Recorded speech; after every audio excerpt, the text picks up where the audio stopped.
धन्यवाद. नक्की.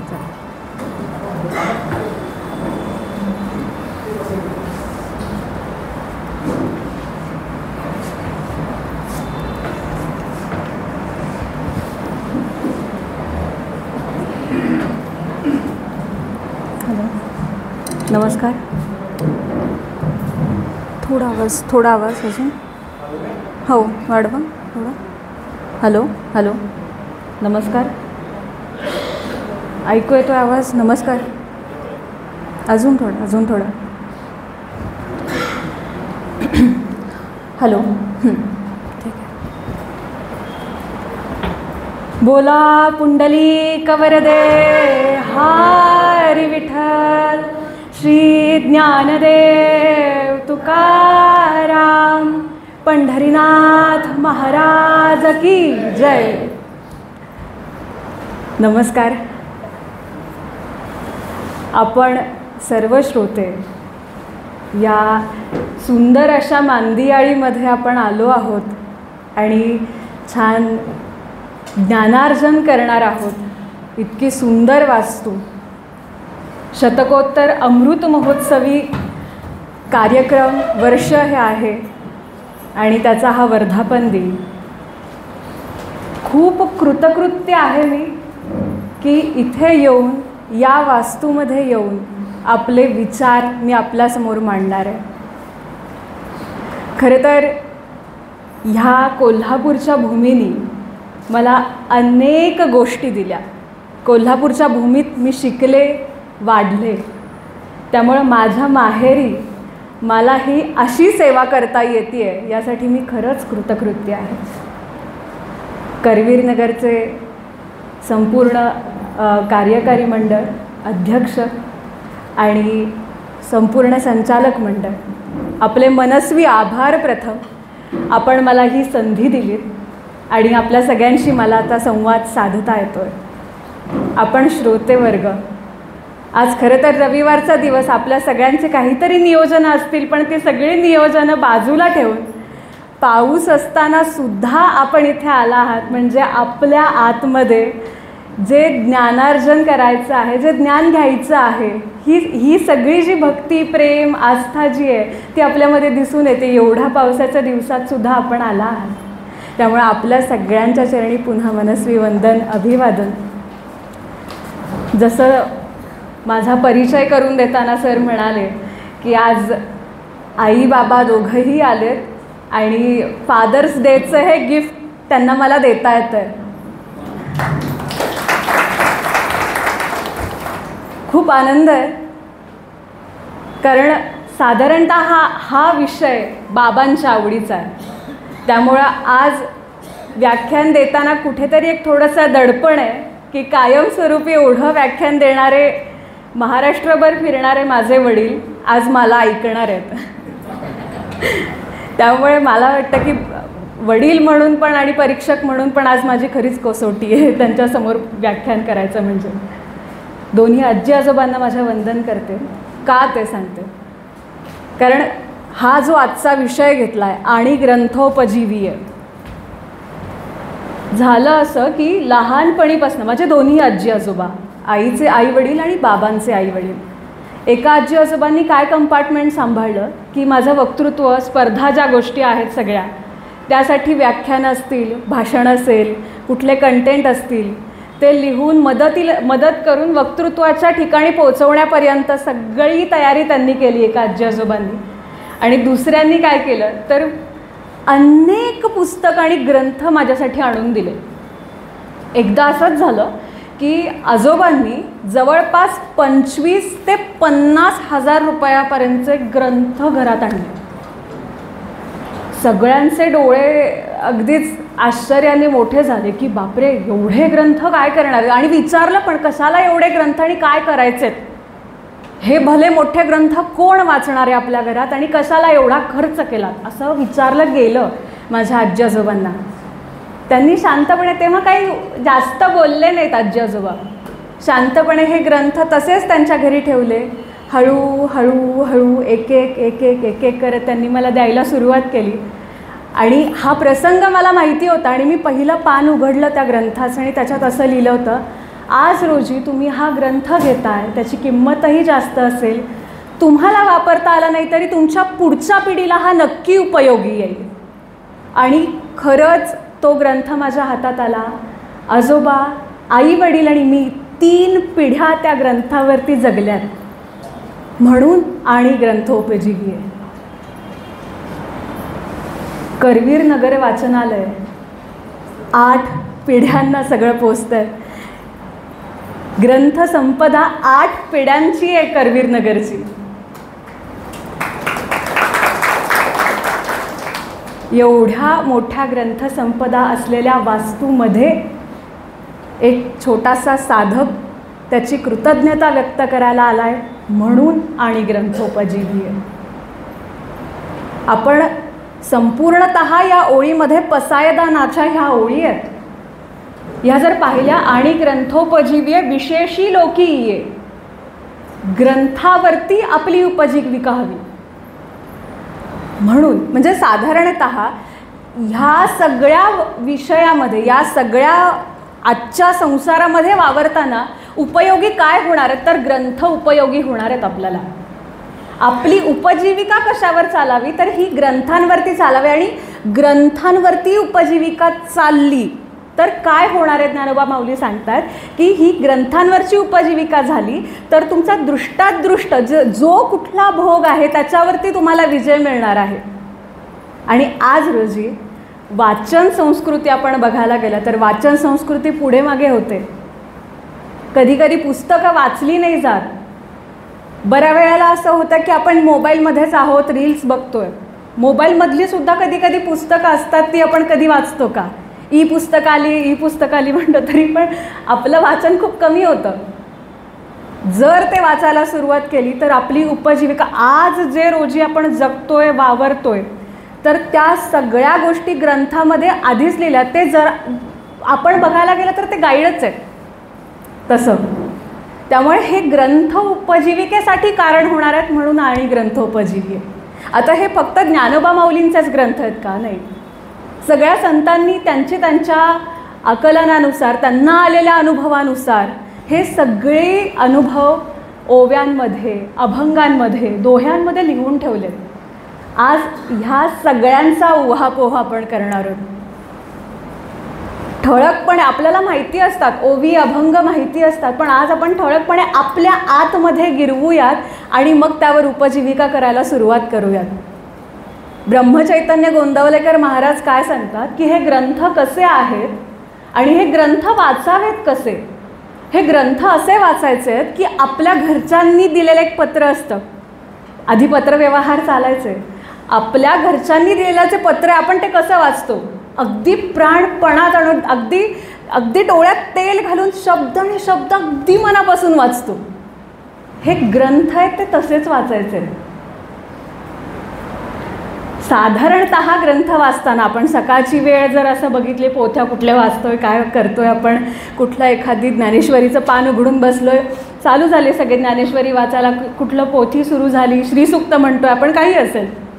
सकाळचा दिवस कसा होतो, सुरू झालं, हरिओम नमस्ते गणपते, दूध ठेवलं का बघ, म्हणजे एक ओळ श्लोकाची, एक ओळ प्रपंचाची, असं होतं आहे.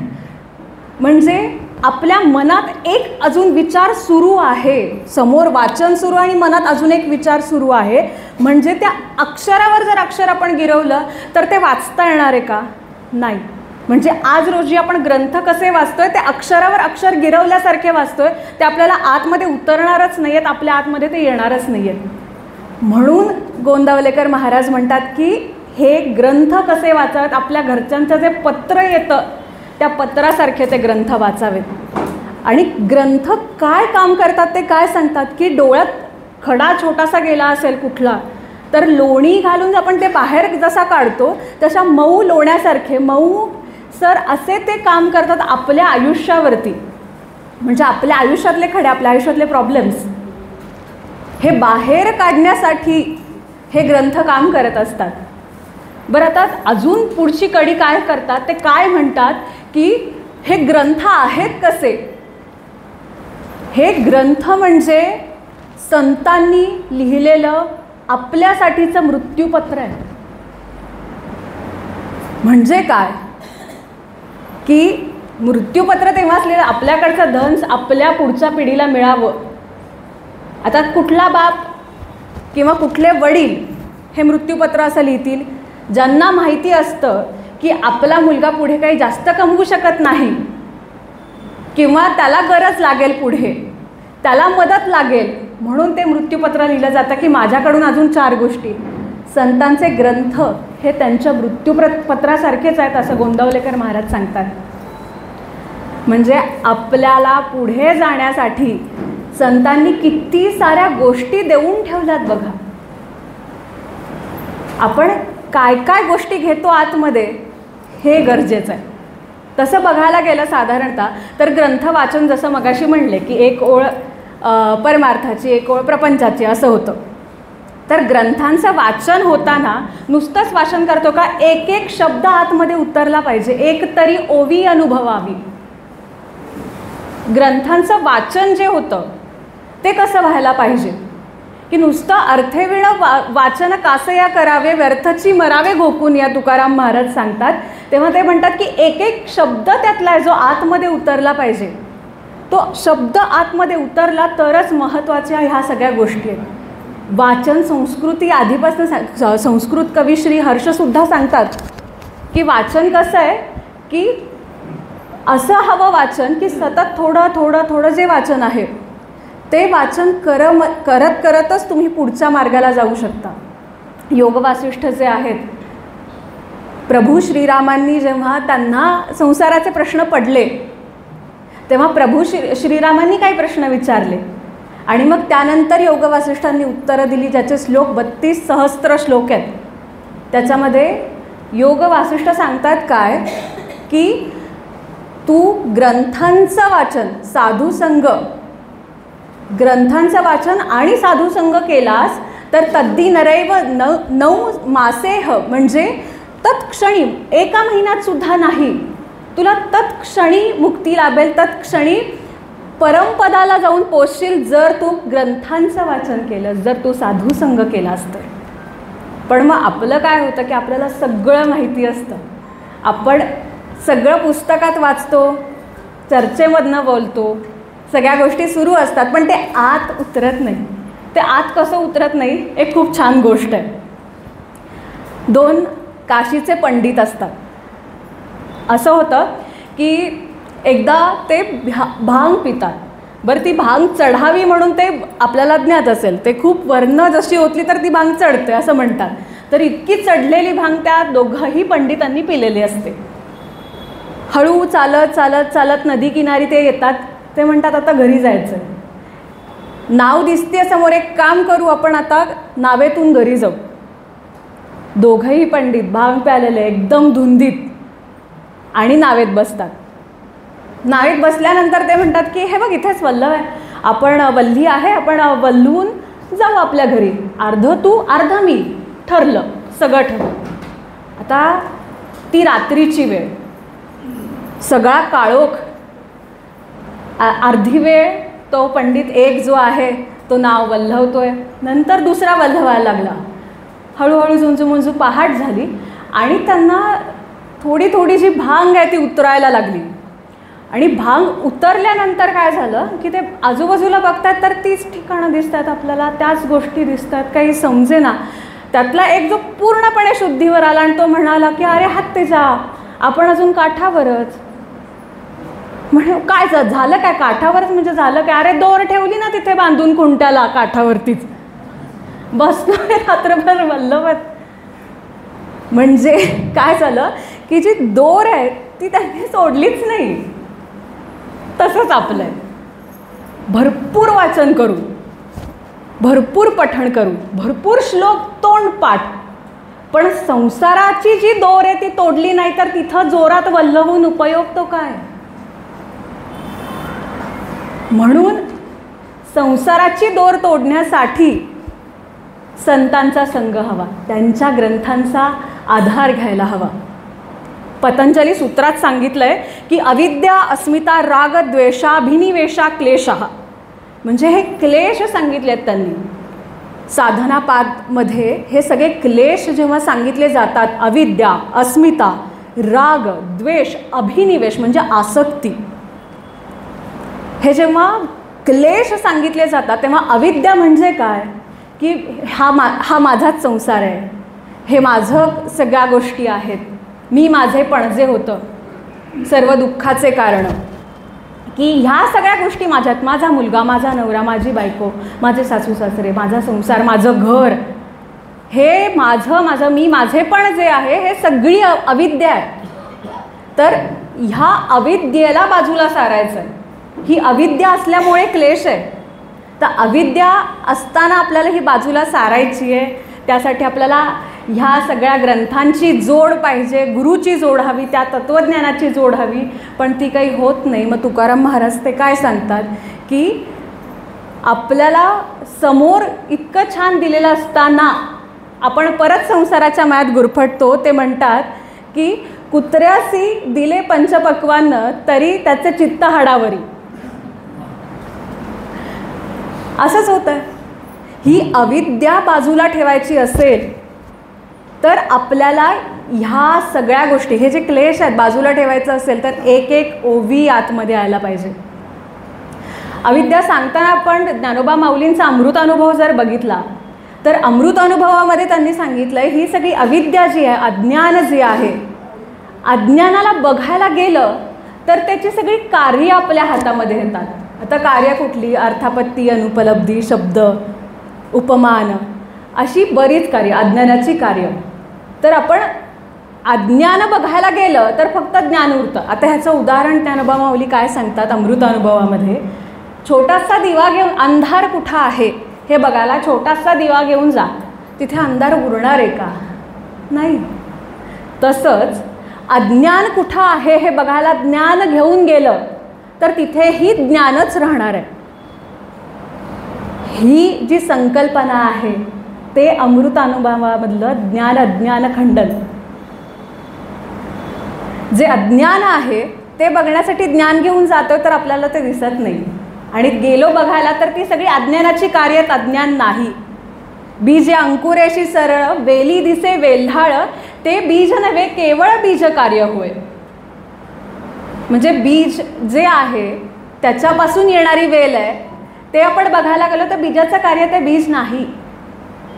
बरं, आत्मा कसा आहे आपण बघायला गेलो, आपण अविद्येच्या बाजूनीच बघायला गेलो, आपल्याकडे तेवढं ज्ञान नाही असं बघायला गेलो, पण आत्म्याला काय म्हणू की सच्चित आनंद आहे असं म्हणू.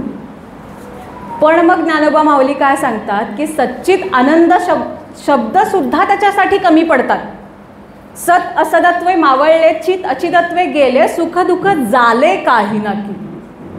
आता ह्या ग्रंथांमधले जाले हा शब्द आहे, झाले हा शब्द नाही आहे. जाले निघून गेले असे ग्रंथांमधले अनेक शब्द आहेत. रिगाले, निघून गेले, म्हणजे प्रत्येक शब्दामागे ती जी गोडी वापरली आहे त्यांनी, प्रत्येक शब्दामागे बघण्याची जी दृष्टी आपली ती केवढी छान पाहिजे बघा. ते सुखदुःख झाले काही ना की, म्हणजे प्रत्येक शब्द आपण उच्चारताना ग्रंथांमधला, श्लोकांमधला किती काळजीपूर्वक वापरला पाहिजे बघा. श्री सुक्तामध्ये सुद्धा अलक्ष्मीर नाश्यामहम, अलक्ष्मीचा नाश हो, आपण कधी कधी म्हणत नाही. म्हणून ग्रंथ, त्यातले श्लोक किती काळजीपूर्वक वाचले पाहिजेत बघा. तर ही अविद्या जेव्हा आपण बघायला जातोय तेव्हा आपण पाहिलं अज्ञानखंडनामध्ये अविद्या, आता ज्ञान काही राहतच नाही आहे, हे पूर्ण ज्ञान झालं आहे. चिद अचिदत्वे गेले, असत असदत्वे मावळले, सुखदुःख झाले काही ना की, हे अमृत अनुभवामध्ये सांगितलं. दुसरं अस्मिता, अविद्या अस्मिता. अहंकार, अस्मिता म्हणजे अहंकार, आपल्याला माहिती आहे. देह हाडांची मोळी, मी म्हणून पोटाळी, तो अहंकारू गाळी पदार्थ हा. माऊली सांगतात. म्हणजे देह काय आहे? हाडांची मोळी आहे. पण मग आपल्यामधला तो अहंकार कसा आहे की मी ह्या ठिकाणी शिकवते, मी ह्या पदावर आहे किंवा आहे, इकडे काम करतो मी, अशा सगळ्या ज्या गोष्टी आहेत. आपल्या मागच एक स्टिकर लावलं आहे, व्याख्यात्या वरदा फडणीस स्टिकर लावलं आहे. म्हणजे मी जाईन तेव्हा मी व्याख्याता आहे आणि मी सगळीकडे जाणार आहे तेव्हा मला सगळ्या लोकांनी हां मी तुमचं व्याख्यान ऐकलं, असंच ऐकलं पाहिजे मी. हा भाग अस्मिता, हा भाग अहंकार. तसंच कुठल्याही पदावर आपण जातोय, हे पद मी घेतो, ह्या पदावर आहे मी, अस्मिता अहंकार माहिती आपल्याला, पण तो येतो. तर अहंकारासाठी खूप छान गोष्ट आहे. नारद आणि तुंबरू हे दोघं विष्णूच्या दरबारामध्ये वाद्यवादन करत होते. असं झालं की नारद आणि तुंबरूंचं वाद्यवादन झालं पूर्ण आणि त्याच्यानंतर सगळ्यांनी वाहवा जी केली ती तुंबरूची वाहवा केली आणि नारदाची कोणी वाहवा केली नाही. नारद थोडेसे रागावले, ते दुःखी कष्टी झाले. ते म्हणे मी एवढं छान वाद्यवादन केलं, एवढं छान गायलो मी, आणि कोणी माझं कौतुक नाही केलं. ते विष्णूंच्या दरबारात गेले, ते विष्णूंकडे गेले आणि ते म्हणाले की मी एवढं छान गायलो, तुम्ही माझं कौतुक का नाही केलं.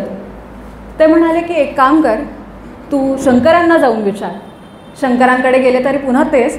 ते म्हणाले की ब्रह्मदेवांना विचार. ब्रह्मदेव म्हणाले परत विष्णू यांच्या दरबारात जातो. आता पुन्हा जेव्हा नारद मुनी विष्णूंच्या दरबारात गेले तेव्हा त्यांनी विचारलं की आता मी काय करू सांगा, मला सगळेजण इकडे तिकडे पाठवतात, मी काय चुकलो, माझं कौतुक का नाही केलं. ते म्हणाले की पृथ्वी तलावर ती एक गानबंधू म्हणून आहेत, त्यांच्याकडे तू जा, कारण तू चांगलं शिकलं, चांगल्या व्यक्तीकडे, चांगल्या गुरूंकडे तू शिकला नाहीस, म्हणून तुझं गाणं आम्हाला आवडलं नाही, म्हणून आम्ही तुंबरूची वाहवा केली असं सांगितलं. मग झालं असं की ते म्हणाले की मी तर शंकरांकडे शिकलो आहे, मग माझी तर वाहवा व्हायलाच हवी. पुन्हा त्यांनी सांगितलं की तू भूतलावरती गानबंधू आहेत त्यांच्याकडे जा. जेव्हा नारद मुनी भूतलावरती आले, जे गानबंधू आहेत त्यांच्या घरी गेले, घरी जाताच बाहेर असे रागिण्या, सगळी वाद्य छिन्न विछिन्न होऊन पडली होती. आणि मग तेव्हा नारद मुनींनी विचारलं की काय झालं, तुम्ही असं छिन्न विछिन्न पद्धतीने का पडला. ते म्हणाले एक नारद म्हणून आहेत, तर ते खूप बेसूर गातात, म्हणून आम्ही असे छिन्न विछिन्न होऊन पडलोय. नारदांना अजून वाईट वाटलं. आतमध्ये गानबंधू होते, त्यांच्याकडे ते जायला लागले. गानबंधूंकडे आतमध्ये गेल्यानंतर त्यांनी विचारलं की तुम्हीच का हो नारद.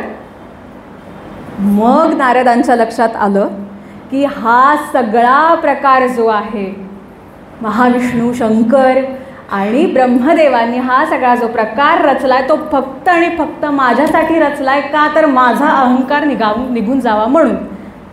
रागिण्या, छिन्नविछिन्न होऊन पडण्याचं सगळं प्रयोजन त्यांचं, गानबंधू तयार करण्याचं प्रयोजन त्यांचं का, तर फक्त नारदाचा अहंकार निघून जावा म्हणून. म्हणून मग म्हणलंय की विष्णू के दरबार में नारद तुमरू गावे, तुमरू की वाहवा होवे, नारद मुस्कावे, बोले गोपाळ अभिमानसो बडोनी छोटे हो. म्हणजे अहंकार झाला तर मोठा माणूसही छोटा होतो.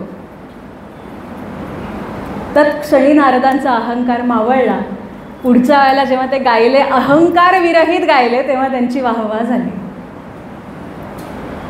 अहंकार हा इतका आतमध्ये ठासून भरलेला असतो प्रत्येकाच्या, तो निघून जाणं अवघड आहे. भांड्यांना कसा चिकट सगळा लागलेला असतं, तसंच आहे तो अहंकार. तो घासून पुसूनच काढला पाहिजे. अशा प्रत्येक घटना आल्या पाहिजे, तरच तो अहंकार निघून जाणार आहे. आपल्याला ज्ञात आहे, चांगदेवांना जेव्हा अहंकार झाला तेव्हा ज्ञानेश्वर माऊलींना आता त्यांच्या ज्ञानानुसार तीर्थरूप लिहावं की त्यांच्या वयाने चिरंजीव लिहावं हा प्रश्न पडला आणि कोरपत्र पाठवलं. चांगदेव कोरेच राहिले, आपल्याला ही कथा ज्ञात आहे. पण त्यानंतर मुक्ताबाईंनी त्यांना जे ज्ञान दिलं, त्यानंतर जे चांगदेव 65 जी ज्ञानेश्वर माऊलींनी लिहिली, आणि मग चांगदेव 65मध्ये सुद्धा आपल्याला बघितलं गेलं तर त्या ज्ञानोबा माऊलींनी पण सांगितलं, अरे आता मी हे जे ज्ञान देतोय ते तळहाता ते मिठी मारे जसं आहे. म्हणजे काय की आता मी हे ज्ञान सांगणार, हे तुमच्या आतमध्ये आधीच आहे, फक्त त्याला जागृत करणं गरजेचं आहे. म्हणून माऊलींनी ती चांगदेव 65 लिहिली. नंतर मुक्ताईंनी जेव्हा त्यांना ज्ञानदान केलं, 1400 वर्षाचे चांगदेव आणि 14 वर्षाच्या फक्त मुक्ताबाई, गुरु शिष्यांमधलं एक एवढं अंतर आहे. जेव्हा चांगदेव त्यांनी त्यांच्या अभंगामध्ये लिहिलं, 50 अभंग आहेत त्यांचं, त्या अभंगामध्ये ते लिहितात, देहाते बुडवुनी इंद्रिया दंडवुनी, मी हे सोडूनी चांगा वटेश्वरी सोहम झाला, अवघा बुडाला ज्ञानदोही. हे कधी येणार आहे की मी शरीर आहे, मी कोणीतरी आहे, ह्याचा विलय करून, ह्याला पूर्णपणे मिटवून जेव्हा मी ब्रह्म आहे या गोष्टीत जाईल तेव्हा हा अहंकार गळून पडणार आहे. पण हा अहंकार नुसताच गाळायचा नाही आहे. तिथून पुढची गोष्ट सांगतात की मी ब्रह्म आहे या गोष्टीवर टिकलो तर चांगदेवांचा जो गर्व आहे तो आपल्यामध्ये येऊ शकतो, कारण मीच ब्रह्म आहे, मीच सगळ्या चराचरात आहे, हा गर्व आपल्याकडे येऊ शकतो. म्हणून तो पण आपल्याला मावळवायचा आहे. आणि कसा की मी देह आहे पासून मावळलो अहम ब्रह्मास्मीपर्यंत, आणि अहम ब्रह्मास्मीला मावळायचं आणि सर्व खलविदम ब्रह्म इथंपर्यंत येऊन पोचायचं. म्हणजे सगळ्या जगामध्ये, सगळ्या चराचरामध्ये तो आहे, बसलेला आहे, इथंपर्यंत यायचं आहे. अविद्या, अस्मिता, रागद्वेष हा तर अगदी आपल्याजवळ उशाशीच असतो. हा क्लेश जेव्हा आपण म्हणून घेतो तेव्हा लक्षात येतं की ह्याला किती दूर ठेवला पाहिजे. कुठल्याही कार्यक्रमात जा, कुठेही, घरचा असू दे, दारचा असू दे, कुठल्याही फंक्शन असू दे, कोणीही बोल, पुढच्या वेळेला नाही त्याला ऐकवला तर बघ, हे असतंच असतं. कुठेतरी कुणाकडून तरी ऐकलंच जातं. म्हणजे काय होतं आहे की आता पुढच्या वेळेला तो बोलेल अशी तुम्ही प्रार्थना पण करता, आणि मग पुढच्या वेळेला मी ऐकवेन असं तुम्ही आधीच सांगून ठेवलं. म्हणजे तुम्ही निसर्गाला आधीच सांगून ठेवलं आहे की पुढच्या वेळेला पण असल्याच काहीतरी घटना घडतील. का हे? कारण आपण ज्या गोष्टीवर लक्ष देतो ती गोष्ट आपल्यामध्ये यायला लागते, हे आपल्या लक्षात येत नाही. आपण जर कुठल्या गोष्टींवर थोडक्यात आपण बघायला गेलो, आजची जी स्टाईल बदलली आहे वागण्याची, जगण्याची, कुठून बघितली आहे? सगळ्या आपल्यामध्ये बिंबवत गेले ते आपण बघत गेलो. आपल्याकडे रील्स येतात, आपल्याकडे वेगवेगळे ॲप आहेत, ते बघतो. ते सतत सतत सतत बघून आपल्याकडे ह्या सगळ्या गोष्टी यायला लागल्यात. म्हणजे ज्या गोष्टीवर आपण लक्ष केंद्रित करतोय ती गोष्ट आपल्याकडे येते आहे.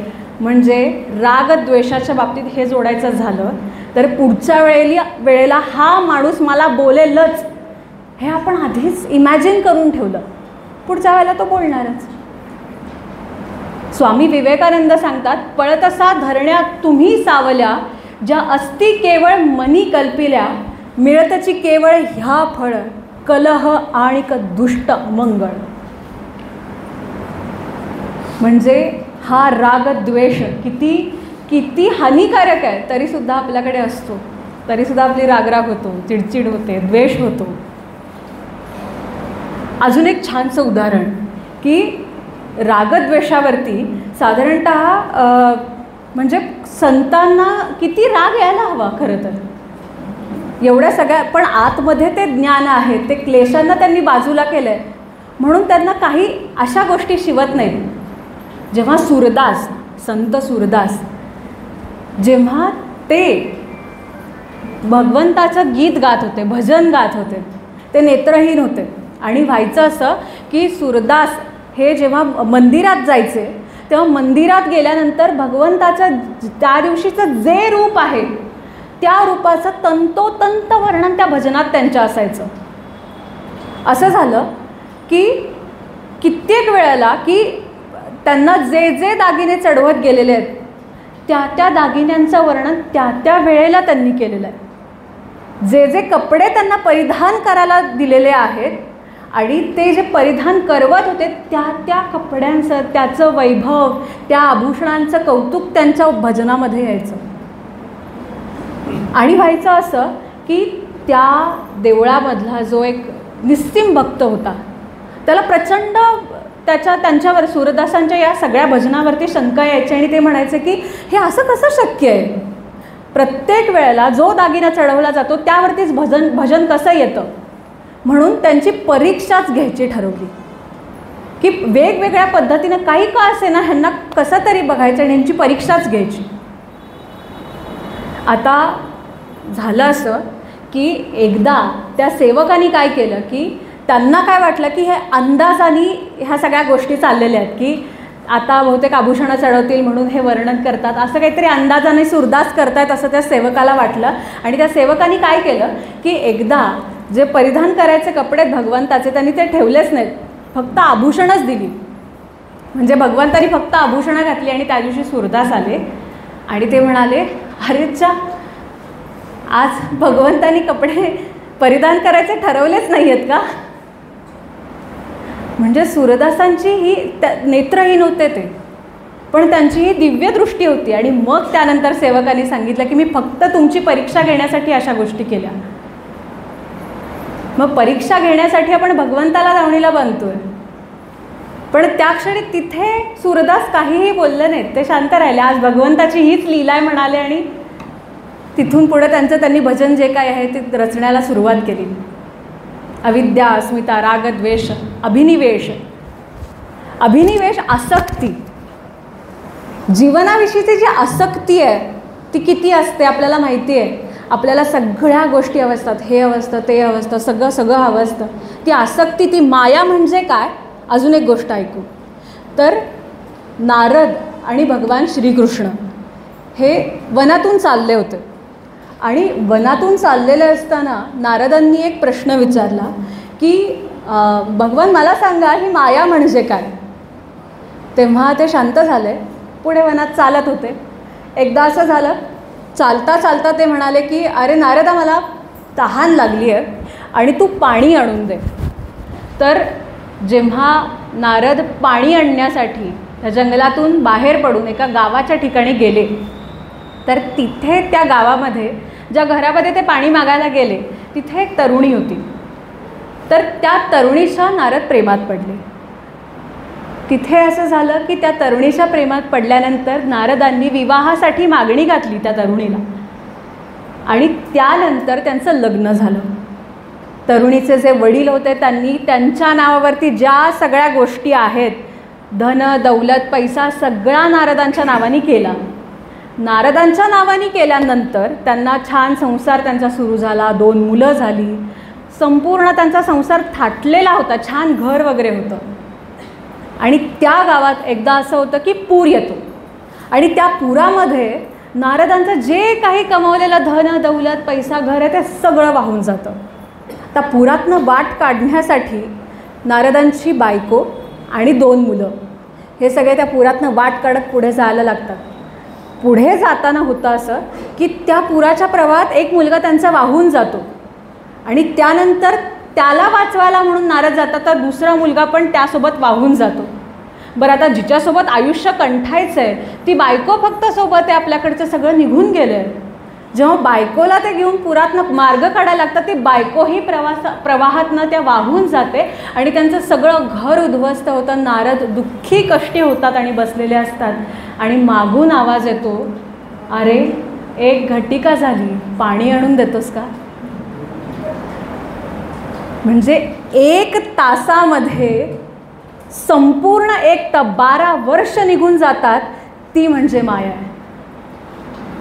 त्यामुळे आपल्याला पृथ्वीवर आलेला हा शॉर्ट स्पॅन आहे, ते एवढ्याशा कालावधीमध्ये ह्या मायेतून बाहेर पडून आपल्याला सगळ्या गोष्टी अनुभवायच्यात. अभिव्यक्तीपर्यंत जायचं आहे, आपल्या आतमधला तो अंतरंगातला जो आत्मा आहे त्यापर्यंत पोचायचं आहे.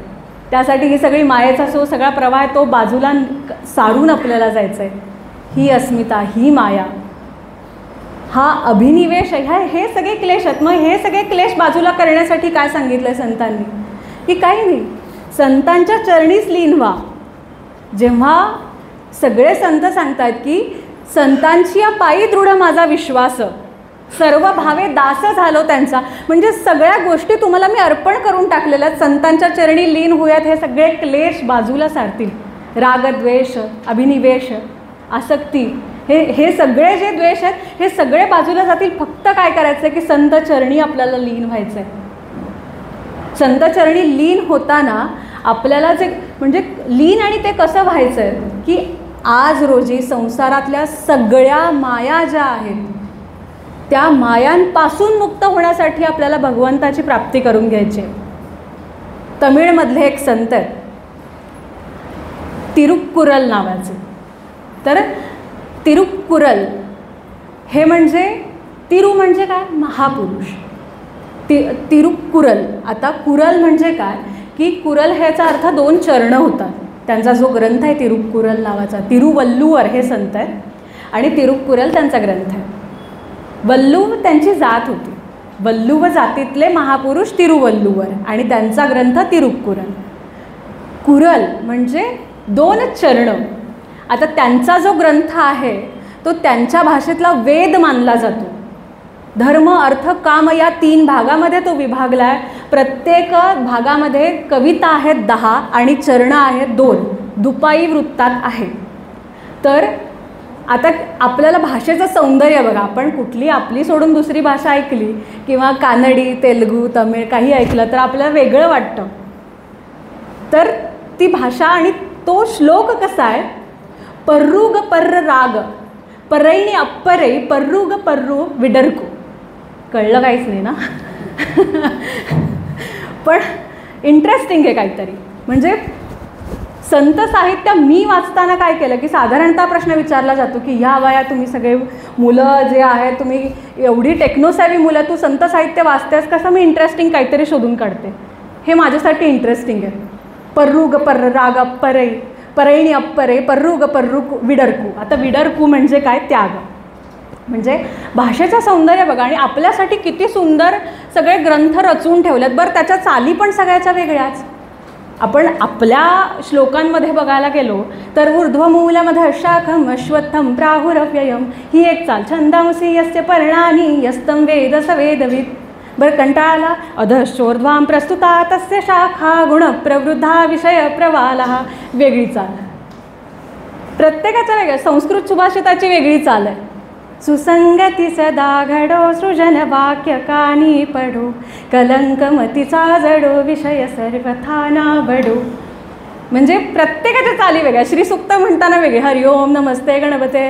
अथर्व शीर्ष म्हणतानाची, श्रीसुक्त म्हणतानाची वेगळीच. म्हणजे ह्या वेगवेगळ्या चालीत. हे इंटरेस्टिंग आहे आपल्यातलं. इंटरेस्टिंग शोधून काढू. अध्यात्माची भरपूर आवड लागते. मग परत येऊ आपण तिरुक्कुरल ग्रंथावर, पर्रुग पर्र रागवरती.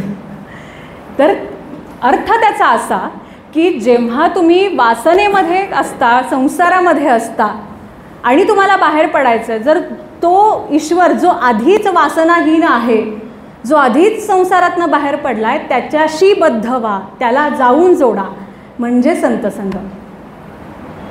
म्हणून मग विडरको म्हणजे त्याग. ज्यांनी आधीच या सगळ्याचा त्याग केला त्याला जाऊन जोडा, म्हणजे तुम्ही ह्या सगळ्या मार्गामध्ये येत आहे. म्हणजे हा संतसंग किती महत्त्वाचा आहे बघा. आपण त्यांच्या ग्रंथामध्ये, सगळ्या संतांच्या ग्रंथामध्ये बघायला गेलं तर संतांची लक्षणं आपल्याला दिसून येतात. आपण जेव्हा बघतो तेव्हा हिंदू धर्माचे 40 संस्कार, आपले शंकराचार्य पीठाचे जे अधिपती आहेत त्यांनी हिंदू धर्मामधले 40 संस्कार आणि 8 गुण सांगितलेले आहेत. 40 संस्कार कुठले? गर्भधान, पुंवसन, सीमांत, जातकर्म, नामकरण, चौल, उपनयन, अन्नप्राशन, गुरुकुलातले विधी, 4 विधी, 5 महायज्ञ, 7 सोमयज्ञ, 7 हवीर यज्ञ आणि 7 पाकयज्ञ झाले 40 संस्कार. आता 8 गुण. आपण हे 8 गुण जर बघितले, हे संपूर्णतः संतांच्या साहित्यामध्ये, संतांच्या ग्रंथांमध्ये, ओव्यांमध्ये, अभंगामध्ये दिसून येतात. ते कसे? दया, शांती, शुची, अनसूया, अनायास, मंगल, अस्पृह, अर्कार्पण्य. संतांच्या साहित्यात दया आहेच आहे. त्यांच्या वागण्यात दया आहे. जीजसना जेव्हा त्यांच्या शिष्यांनी विचारलं, पीटरनी विचारलं की माझा भाऊ मला जेव्हा त्रास देतोय, खूप त्रास दिला माझ्या भावानी, मग मी त्याला किती वेळा माफ केलं पाहिजे? 7 वेळा माफ करू का? त्याला चालेल का? तेव्हा जीजस म्हणतात की 7 जन्म माफ कर. ही दया आहे. पण आपण किती माफ करतो लोकांना? आज माझ्याकडून ह्या 4 गोष्टी ह्या व्यक्तीला बोलल्या गेल्या, मी माफ केलं आहे का? मी माफी मागितली आहे का त्याला? आपण जेव्हा लोकांना माफ करतो तेव्हा आपल्याला पण माफी मिळते. आपल्याला असं होतं की बरेच लोक दुसऱ्या जगात गेलेत, म्हणजे आपल्याला सोडून गेलेले आहेत, तेव्हा दुसऱ्या जगात गेलेल्यांची माफी, अरे त्यांना सॉरी म्हणायचं राहिलं, त्यांची माफी मागायची राहिली, असं खूप वेळा होतं. मग अशा वेळेला आपण स्वतःहून सांगितलं तरी ती माफी त्यांच्यापर्यंत पोचत असते. कशी? आपण उदबत्ती लावतो, त्याचा सुगंध असतो, उदबत्ती जळून जाते पण त्याचा सुगंध अख्ख्या खोलीमध्ये असतो. तसंच गेलेल्या माणसांच्या विषयी असतं. आपल्या आजूबाजूला कुठेतरी ते चैतन्य असतं. त्यांना आपण एकदा सांगून टाकूयात की मी तुम्हाला माफ केलं, आपल्याला पण माफी मिळते. एक छान गोष्ट आठवते मला की एका राजाने एका त्या गावामधल्या माणसाला एक कर्ज दिलं होतं. तो काही कारणाने तो माणूस ते कर्ज फेडू नाही शकला. त्यामुळे त्यांनी काय विनवणी केली की हे कर्ज मी आता फेडू शकणार नाही, कृपा करून तुम्ही काय करा, हे माझं कर्ज तुम्ही आता माफ करा. त्या राजाने उदारपणा दाखवला आणि कर्ज माफ केलं. तो जो नागरिक होता त्या राज्यातला, तो पुन्हा त्या दरबारातून निघून गेला. गावातनं जात असताना त्याला अजून एक त्याचा मित्र भेटला, त्यांनी कर्ज दिलं होतं. तो काय म्हणाला की माझं कर्ज मला परत दे, पण त्यांनी त्याचं कर्ज माफ नाही केलं. ज्यांनी कर्ज माफीसाठी विनवणी केली दरबारामध्ये, तोच माणूस बाहेर गेल्यावर म्हणतो की माझं कर्ज मला परत दे, तुला मी कर्ज दिलं होतं. राजाला जेव्हा कळतं तेव्हा म्हणतो राजा की अरे मी तुझं कर्ज माफ केलं, तू कशाला पुन्हा कर्ज दे म्हणून सांगतोस, मी तुला माफी दिली ना, तू कर ना त्याला माफ. आता तू त्याला माफ केलं नाहीस म्हणून मी तुला कर्ज माफ करणार नाही. म्हणजे आपल्या आयुष्यामध्ये माफी, दया दाखवणं किती महत्त्वाचं आहे बघा. भूतदया हेच भांडवल संतांच्या घरी, हे कायम असतं. भूतदयाच कायम त्यांनी दाखवलेली आहे. पशुसेवा केलेली आहे त्यांनी. गाढवाला एकनाथ महाराजांनी पाणी पाजले, नामदेव महाराज कुत्र्याच्या मागं भाकरी घेऊन लागले, त्यावर तूप वाढवूया म्हणून ते मागं त्यांच्या गेले. म्हणजे ही भूतदया दाखवली आहे त्यांनी. ही दया हे त्यांच्या साहित्यामधून येतं. दया, क्षांती. आता क्षांती म्हणजे काय की सहनशीलता. तर सहनशीलता आणि तितिक्षा या दोन गोष्टी याच्या पुढे मागे आपण जर बघितलं तर सहन करतो आपण म्हणजे काय की आपल्या आयुष्यात पण दुःख असतात. तर आपल्या आयुष्यात दुःख आले की हा माझ्याशी असंच वागला, मला म्हणून असं झाला प्रॉब्लेम, मला तोटा झाला म्हणून असं झालं, ह्या सगळ्या गोष्टी होतात. हे सहन करतो आपण, दुःख सहन करतो, पण आतमध्ये ती बडबड बडबड सतत चाललेली असते. पण संतांच्या आयुष्यात जे दुःख आलं त्यांनी कुठलीही आंतरिक बडबड केली नाही, कुठलेही कुणाला दोष दिले नाहीत. आणि ती सहनशीलता म्हणजे तितिक्षा. जे काही त्यांच्यासाठी प्रसंग आले ते सगळेच्या सगळे प्रसंग त्यांनी संपूर्णतः स्वीकारले. ते स्वीकारले कसे की तुकाराम महाराजांच्या बाबतीतल्या आपल्याला घटना माहिती आहे. तुकाराम महाराजांच्या बाबतीमध्ये दुष्काळामुळे अनेक त्यांच्याकडे पीडा झाली. सगळं त्यांचं दिवाळं निघालं, त्यांची पहिली पत्नी वारली, मुलगा वारला, आई वडील गेले. एवढं तुकाराम महाराजांच्या आयुष्यात प्रसंग होते. त्यांनी सहन कसं केलं ते काय सांगतात तुकाराम गाथेमध्ये. ते म्हणतात की बाप मेला न कळता नव्हती संसाराची चिंता, विठो तुझे माझे राज्य नाही दुसऱ्याचे काज. म्हणजे आता बाप गेला, बाप मला सगळ्या संसाराच्या सगळ्या गोष्टी सांगत होता, व्यापाराच्या गोष्टी सांगत होता, आता तो गेलाय, पण आता विठ्ठला तुझं आणि माझं राज्य आता दुसरं कोणी मध्ये येणार नाही. वडील गेल्याचं दुःख आणि काय सांगतात तुकाराम महाराज. जेव्हा त्यांची पहिली बायको गेली तेव्हा काय म्हणतात, बरे झाले देवा बाईला मेली, माया विरहित, माया मुक्त केले मायेत. म्हणजे मायेतून मुक्त केलं त्यांना. बरं झालं ती गेली, बाईला मेली, मुक्त झाली. बरे झाले देवा पोरं गेले, म्हणजे पोरसुद्धा त्यांचं पोटचं गेलं आहे, मायाविरहित केले. म्हणजे बायको आणि मुलगा गेलाय तर बरं झालं तू घेऊन गेलास ना, ठीक आहे, बरं झालं, मी स्वीकार करतो, मी मायाविरहित झालो. म्हणजे तो जो ॲक्सेप्टन्स म्हणतात ती तितिक्षा, ते सहन करताना आपल्या आयुष्यात एवढ्या सगळ्या गोष्टी आहेत, एक कणभरही बडबड नाही आतमध्ये. जेव्हा आई गेली त्यांची, ते काय म्हणतात की माता गेली मज देखता, तुका म्हणे हरली चिंता. आईची काळजी करायची आता मला गरज नाही. तुकारामांची बायको आवडी आपल्याला माहिती आहे. तिने काय काय सगळ्या गोष्टी, काय काय तिने कर्म केलेत, तुकारामांच्या बाबतीतले सगळं आपल्याला ज्ञात आहे. ते म्हणतात बरे झाले देवा बाईला कर्कशा, बरे झाले दुर्दशा जनामध्ये, बरे झाले जगी पावलो अपमान, बरे गेले धन गुरे ढोरे सारे. बरे झाले देवा नाही धरली लोक लाज. म्हणजे एवढं सगळं झालं, लोक काय म्हणतील हा जो प्रश्न असतो आपल्याकडे, मोठा प्रश्न, की हे घर, छोटं घर सोडून मोठ्या घरात गेलो, मोठं घर सोडून छोट्या घरात आलो, हे गाव सोडून त्या गावात अचानक गेलो, काय म्हणतील लोक, इकडून तिकडे आलं, तिकडून इकडं गेलो. प्रचंड मोठा प्रश्न आपल्यासमोर असतो की काय म्हणतील लोक. बरे झाले देवा नाही धरली लोक लाज, बरे झाले शरण आलो तुला देवा. केवढा मोठा ॲक्सेप्टन्स आहे हा. संतांच्या आतमधली ही शांती केवढी मोठी आहे. अनसूया म्हणजे मत्सर शून्य भाव. जेव्हा मत्सर आपण बघायला जातो, आपण बघतो की न करावा कुणाचा मत्सर वर्म सर्वेश्वर पूजनाचे, आपल्याला माहिती आहे. पण होतं. एक छान गोष्ट आठवली अजून. तर एक अशी चाळ होती, त्या चाळीमध्ये एक गृहस्थ होते, व्यापारी होते, आणि ते आताशा असं त्या खिन्न असायचे. मग झालं असं की दुसऱ्या माणसाने विचारलं त्या गृहस्थाच्या मुलाला, त्याला विचारलं की अरे काय झालं रे, वडिलांना काही व्यापारात फटका वगैरे बसला का, व्यापारात एवढ्या आहेत तुझे वडील, एवढा मोठा बिझनेस आहे, काय फटका वगैरे बसला का, की असं असू दे म्हणत, त्यांना काही हरकत नाही, एखाद्या वर्षी फटका बसतो असा व्यापारामध्ये, आपण पुढं जायचं असतं, असं वगैरे छान समजवलं त्या दुसऱ्या गृहस्थांनी. त्या मुलांनी सांगितलं की काका असं काही नाही आहे, छान फायदाच झाला आहे व्यापारामध्ये आमच्या वडिलांना. मग त्या गृहस्थांनी विचारलं मग तुझे वडील एवढे दुःखी का. काही नाही हो, त्या पलीकडच्या व्यापाराला माझ्या वडिलांपेक्षा जास्त फायदा झाला आहे म्हणून माझे बाबा दुःखी आहेत. अनसूया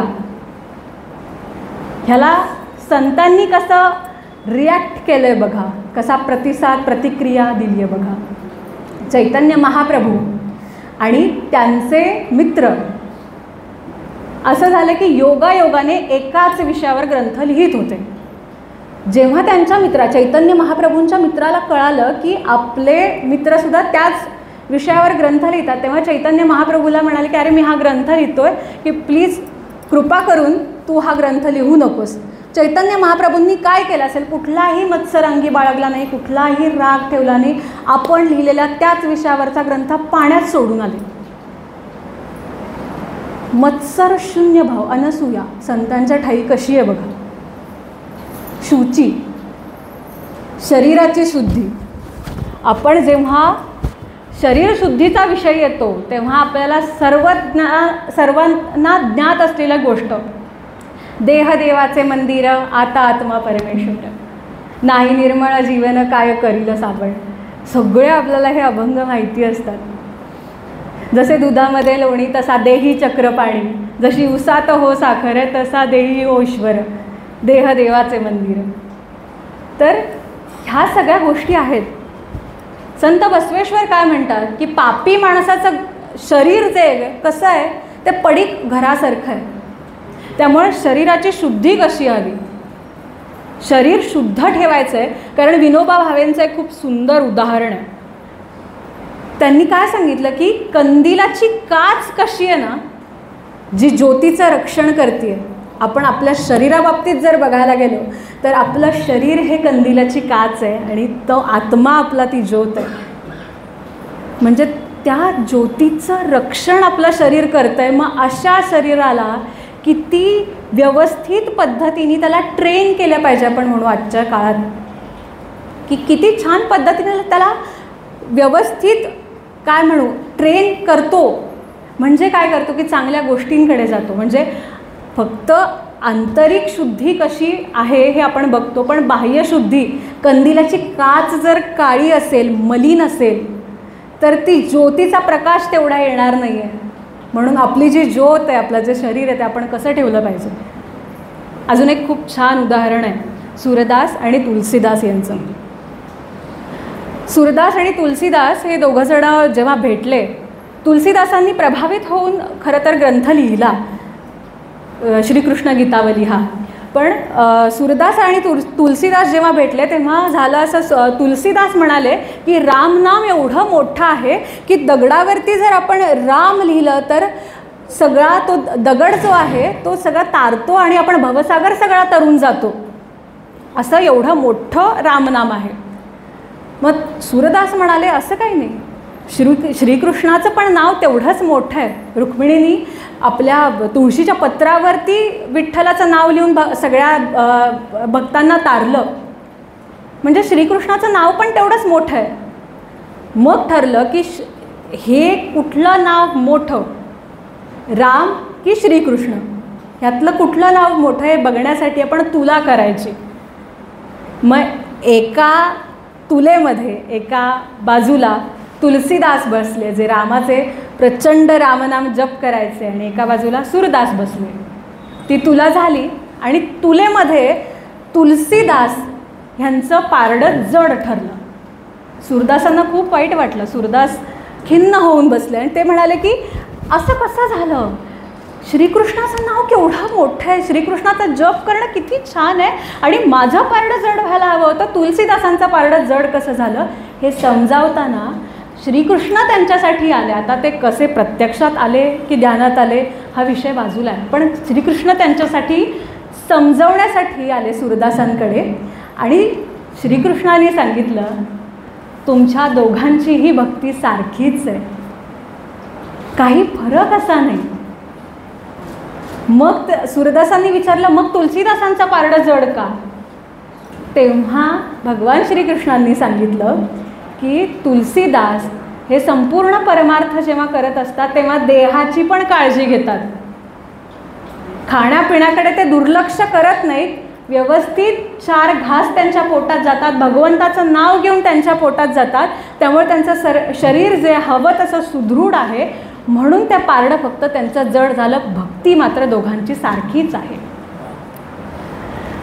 मग भगवान श्रीकृष्णांनी सांगितलं सूरदासाला माझ्या नामजपात तू संपूर्णतः खाणंपिणं विसरून जातोस. ज्या देहातून आत्मसाक्षात्कार शक्य आहे त्या देहाची तू काळजी घ्यायला हवीस. भगवान श्रीकृष्णच सांगतात. म्हणजे आपली भक्ती कशी हवी आहे की संपूर्णतः जे विनोबा भावेंनी सांगितलेलं उदाहरण आहे, जे काच, जी आपली काच आहे ती मलिन असता कामा नये, तिची काळजी व्यवस्थित घेऊयात, म्हणजे अंतरंगातली जी ज्योत आहे त्याची प्रभा तेवेल, त्याची प्रभा भाकेल. असे गुण संतांमध्ये, म्हणजे शुची, शरीराची काळजीसुद्धा त्यांनी किती घेतली आहे बघा. जेव्हा अनायास हा जेव्हा गुण आपण संतांमध्ये बघतो, अनायास म्हणजे काय की कुठलाही त्यांच्याकडे दुःख आलं तरी त्यांनी शोक कधीच केला नाही. शोक केला नाही याचं कारण म्हणजे ह्याचं मागचं पूर्ण बघायला गेलं तर त्यांच्यामध्ये कधीच हे मागचे क्लेश नव्हते, राग, द्वेष, अस्मिता. त्यामुळे त्यांच्या ठाई जे सगळे पुढचे गुण आले, दया, शांती, अनसूया, चोखोबा जे होते त्यांच्या सगळ्या कुटुंबाला भोग भोगावा लागला, तरीसुद्धा चोखोबा काय सांगतात, अनायास वृत्ती म्हणजेच की भोग तो भोगावा आपुलाची, काही हरकत नाही, आम्ही भोग भोगायला तयार आहोत. कान्होपात्रा गणिका होते, त्यांना किती त्रास झाला, पण त्यांचा विश्वास होता की त्यांचा भगवान, त्यांचा देव त्यांना वाचवेल. की पतित तू पावना म्हणविसी नारायणा, याती शुद्ध नाही भाव, दुष्ट आचरण स्वभाव, मुखी नाम नाही कान्होपात्रा शरण पाय.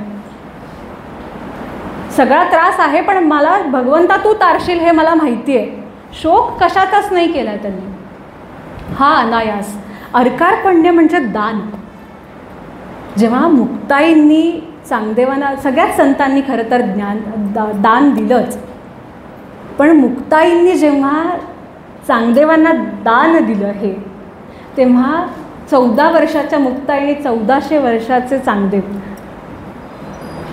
नामदेवांचं मडकं कच्चं राहिलं जेव्हा हे मुक्ताई सांगतात, तेव्हा मुक्ताई त्या तारणहार म्हणतात नामदेव. मुक्ताई तारक असं म्हणाले ते त्यांच्या संपूर्ण ओवीमध्ये. ह्या सगळ्या गोष्टी अनायास, ह्या सगळ्या पुढच्या गोष्टी ज्या आहेत की अर्कारपण्य, ते दान कधी येणार, ते आतमधले तेवढे गुण असतील तर ते दान येणार आहे आतमध्ये. अस्पृह, भगवद्गीतेमध्ये खूप छान श्लोक आहे, दुःखेष्वन उद्विग्न मनाः सुखेषु विगतः स्पृहा वितराग भय क्रोध स्थित धीर्म निरुच्यते. अस्पृह सांगताना, अस्पृहता सांगताना, स्पृह म्हणजे ज्याच्याविषयी आसक्ती जास्त, त्याला धरून ठेवावं असं वाटतंय, प्रेम ज्याच्याविषयी जास्त वाटतंय, आणि अस्पृह ते नाही वाटत. ज्याचं मन दुःखात उद्विग्न होत नाही, क्रोध भय ज्याच्या ठाई नाहीत, असा माणूस म्हणजे स्थितप्रज्ञ.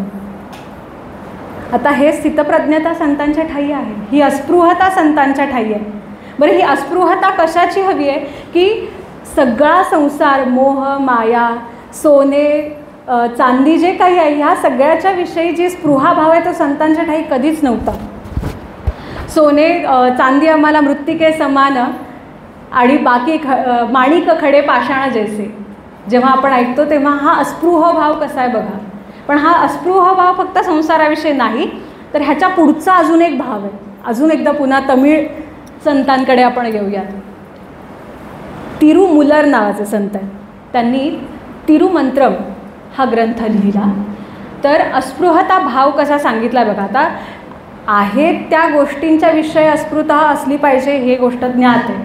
पण आता अजून एक अस्पृहता कशी? आपण मगाशी बघितलं की आपल्याला संसारातून बाहेर पडायचं आहे, यासाठी हवेत ते भगवंत, जे संत म्हणजे ज्यांनी ही वासनापासून जे मुक्त आहे, ज्यांनी वासनेचा त्याग केला, त्यांच्याशी आपण बद्ध झालो.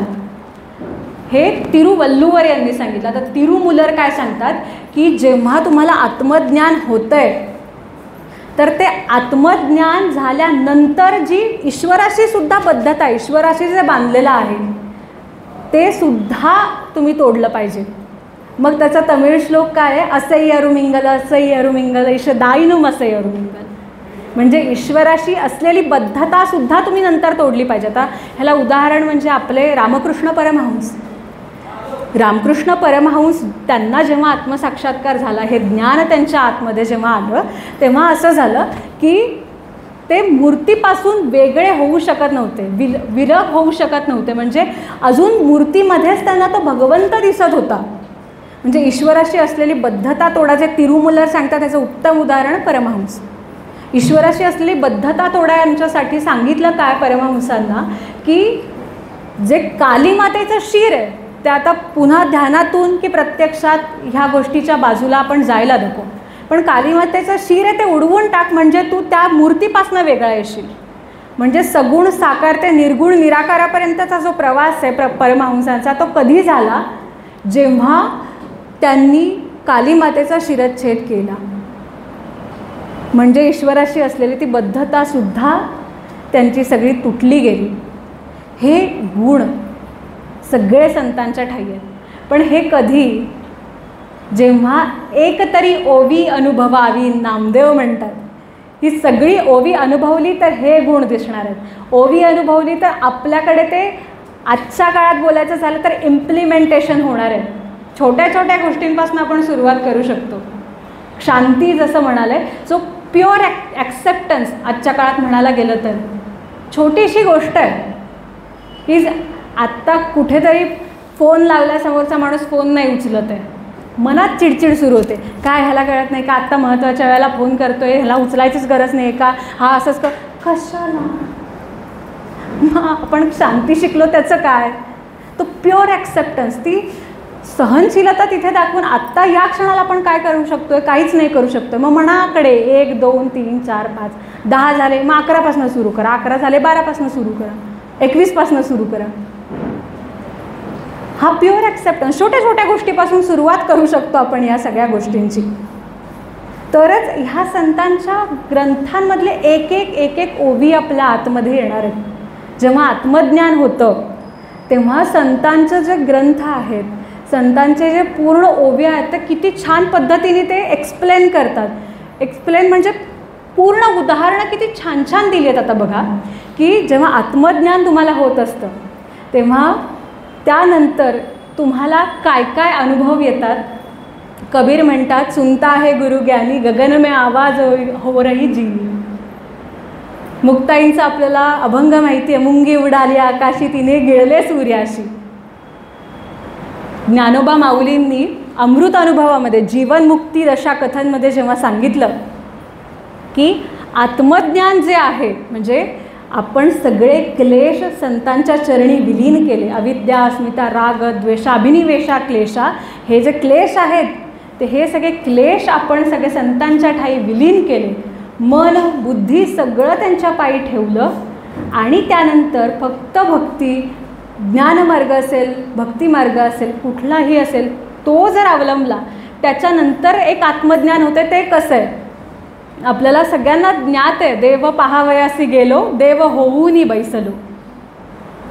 पण ते आत्मज्ञान कसं होतं, जीवनमुक्ती दशा कथनामध्ये कसं सांगतात की आपण जे आत्ता ऐकतोय तो आवाज आणि कान एकरूप झाले. आता ही गोष्ट आपल्या कल्पनेच्या पलीकडची असू शकते कधी कधी, पण आपला आवाज आणि आपले कान एकरूप झालेत. डोक्यात माळतो तो चाफा आणि मस्तक एकच झालं आहे, अशी भावना आत्मज्ञान जेव्हा होतं, सेल्फ रिअलायझेशन म्हणून आजच्या काळात सेल्फ रिअलायझेशन जेव्हा होतं तेव्हा होतं. मग ते सांगताना काय सुंदर ओव्यात बघा त्या. आता आमोद सुनासी झाले, श्रुतीशी श्रवण रिगाले. रिगाले म्हणजे निघाले. आमोद वास, सुनास म्हणजे नाग. आमोद सुनासी झाले. पु ल देशपांडेंच्या माझे खाद्यपान ते खाद्य जीवन या आपण लेखामध्ये वाचलं असेल की जेव्हा भात खदखदू लागतो तेव्हा आमोद सुनासी झाले.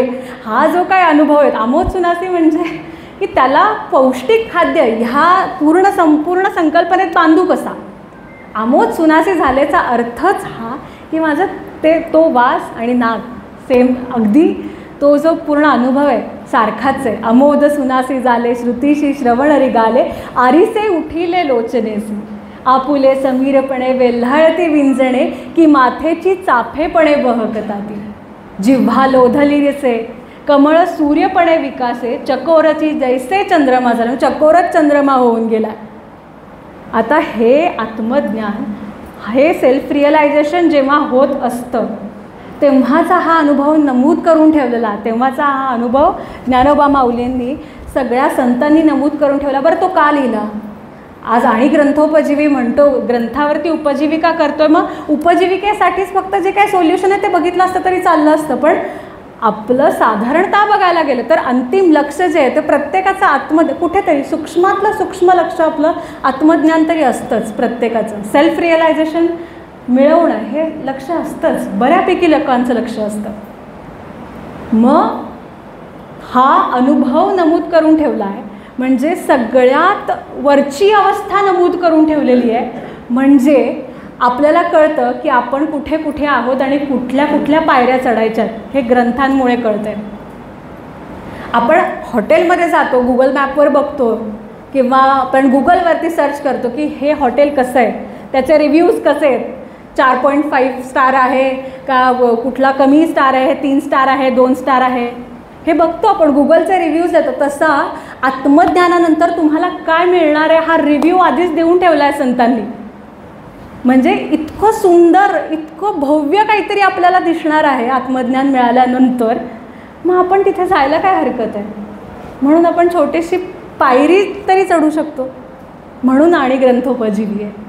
हे जे आत्मज्ञान होत असताना ह्या सगळ्या गोष्टी आहेत, ह्या फक्त मिळणार आहेत ते गुरुचरणी लीन होऊनच मिळणार आहेत, ग्रंथांच्या चरणी लीन होऊन मिळणार आहेत. आणि त्या जेव्हा आपल्या आतमध्ये यायला लागतात, जसं ज्ञानेश्वर माऊलींनी सगळं जे काही ज्ञान आहे अंतरंगात उतरवून घेतलं. गुरुशिष्य परंपरेमधलं एवढं निवृत्तीनाथांपासून निळोबारायांपर्यंतची आपली गुरुशिष्य परंपरा आहे. ज्ञानोबा माऊलींनी ज्ञान आतमध्ये उतरवून घेतलं. ज्ञानेश्वरी झाला, अमृत अनुभव झाला, चांगदेव 65 झाली. आता काय उरलं? आता फक्त पसायदान. म्हणजे हा सगळा अनुभव आल्यानंतर आता आम्हाला काय हवं? आता आम्हाला काही नको. तुकाराम महाराज म्हणतात, न लगे मुक्ती आणि संपदा, संत संग देई सदा. हे फक्त आणि फक्त तो अनुभव मिळाल्यानंतर होणार आहे. पण त्याची छोटीशी सुरुवात आजपासून करू शकतो. म्हणजे ती सुरुवात झाली, ते आत्मज्ञान कळायला लागलं तर आपला पुन्हा नवीन जन्म होतो. तुकाराम महाराज काय म्हणतात, मीची मज व्यालो पोटा आपुलिया आलो. म्हणजे माझा पुनर्जन्म मीच माझ्या पोटाला आलो. एवढा सगळा अनुभव झाल्यानंतर ज्ञानेश्वर माऊली म्हणतात की आपण बघितलं पसायदानाची सुरुवात, आता विश्वात्मके देवे, आतानी सुरुवात आहे. एवढं सगळं झालं, एवढी माझी अभिव्यक्ती करून झाली आहे, आता काय उरला आता पसायदान, म्हणून सुरुवात आता विश्वात्मके देवे, येणे वाग्यज्ञे तोषावे, तोषोनी मज द्यावा पसायदान आहे. प्रसाद मागितलाय हा. आजपासून आपलं जीवन ग्रंथांवरती आपण सुरू करणार आहोत. उपजीविका आपली ग्रंथांवरती सुरू करणार आहोत. ज्यांनी ग्रंथांवरती उपजीविका केली त्यांनी दृष्टादृष्ट या सगळ्या गोष्टींवरती विजय मिळवला आपल्याला माहिती आहे. आणि ती सुरुवात आपण करणार आहोत. म्हणून आणि ग्रंथोपजीविये विशेषी लोकीये, दृष्टादृष्ट विजये होवा वेजी, येथ म्हणे श्री विश्वेश्वरा हो, हा होईल दान पसाओ, येणे वरे ज्ञान देवो सुखिया झाला. हे पसायदान, हे ग्रंथ, ही ओवी आपल्या सगळ्यांच्या आतमध्ये आहे. सत्कर्माची रती वाढवतोय आपण. सत्कर्म आहेच, फक्त ती रती वाढवूया. आत्मज्ञान आपल्याकडे आहे, त्याची रती वाढवूयात, वाचन वाढवूयात, त्या ग्रंथांवर उपजीविका करूयात. म्हणून आणि ग्रंथोपजीवी आज शतकोत्तरी अमृत महोत्सवामध्ये हे माझं दान, शब्दांचं दान आपल्या चरणी वाहता आलं. मनस्वी आनंद आहे.